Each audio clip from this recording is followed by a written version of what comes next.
పూరా లోకల్. దేశం మొత్తం మీద ఉన్నటువంటి అన్ని రాజకీయ పార్టీల ఎంపీలతో 2 దఫాలుగా కేంద్ర ప్రభుత్వానికి గౌరవ రాష్ట్రపతి గారికి తెలిసే విధంగా కార్యక్రమం తీసుకున్నాం.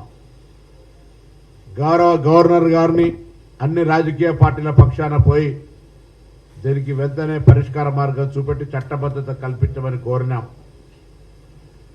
గతంలో ఉన్నటువంటి న్యాయస్థానాల తీర్పుకు అనుగుణంగా అది ఇందిరా సహాని కేసు కావచ్చు, కృష్ణమూర్తి కేసు కావచ్చు, ఏ కేసు అయినా రిజర్వేషన్లకు సంబంధించిన అంశం మీద ప్రామాణికమైన లెక్కలుంటే రాష్ట్రాలకు సంబంధించినటువంటి పరిధి దాటనప్పుడు రాష్ట్రాల లోపలనే నిర్ణయం తీసుకునే అవకాశం ఉంది అనేటువంటి మాట ప్రకారంగా ఇటీవల కాలంలో తమిళనాడు ప్రభుత్వము వర్సెస్ రాష్ట్రపతి రాజ్యాంగంలో ఉన్నటువంటి గవర్నర్ల యొక్క పెండింగ్ బిల్లులకు సంబంధించి సుప్రీంకోర్టు జోక్యం చేసుకొని 3 నెలలు ఆమోదించినట్టయితే వాటిని డీమ్డ్ టు బి ఎగ్జిక్యూషన్ ఆమోదించుకున్నట్టుగానే భావించే విధంగా మరి నిర్ణయం తీసుకున్నటువంటి పరిస్థితులను లెక్కలో ఉంచుకొని తెలంగాణ ప్రజల ఆకాంక్షలకు అనుగుణంగా రాజకీయ పార్టీల అభిప్రాయ ప్రకారంగా ఉన్నటువంటి ప్రామాణిక లెక్కల ప్రకారంగా తెలంగాణ ప్రభుత్వం 42% రిజర్వేషన్లకు ముందుకు పోవడానికి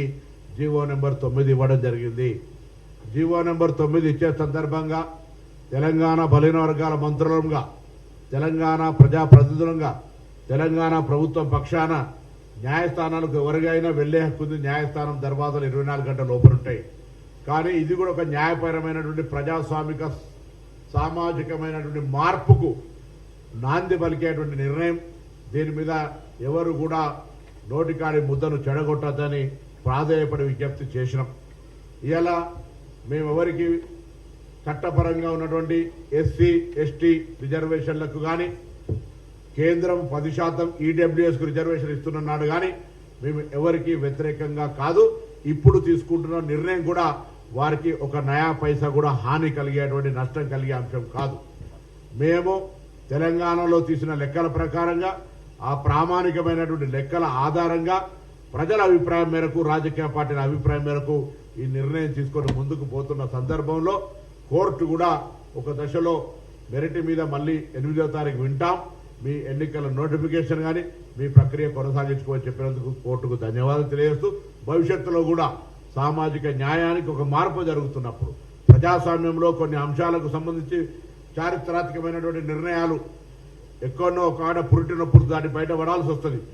మేము కూడా ఈ కార్యాచరణ మొత్తంలో అనేక పురిటినప్పుడు అనేకమైనటువంటి అడ్డంకులను ఎదుర్కొని అనేకమైనటువంటి అవాంతరాలను ఎదుర్కొని ఇలా ఈ స్థాయి దాకా తెలంగాణ బలహీన వర్గాలకు సంబంధించినటువంటి అంశం వచ్చింది అలా.